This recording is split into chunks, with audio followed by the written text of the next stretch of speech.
ಸರ್ಗೆ ಥ್ಯಾಂಕ್ಸು. ನಮಗೆ ಯಾವ್ಯಾವ ಬಗ್ಗೆ ಗೊತ್ತಿಲ್ಲದೆ ಇರೋ ಬಗ್ಗೆ ಹೇಳ್ಕೊಟ್ಟಾರೆ ಸರ್.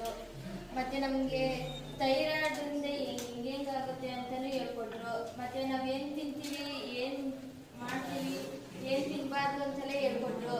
ನಾವು ಜಾಸ್ತಿ ತಿನ್ನೋದೇ ಗೋಬಿ ಆ ಥರ ಎಲ್ಲ ಜಂಕ್ಸ್ ಫುಡ್ ಎಲ್ಲ ತಿಂತೀವಿ.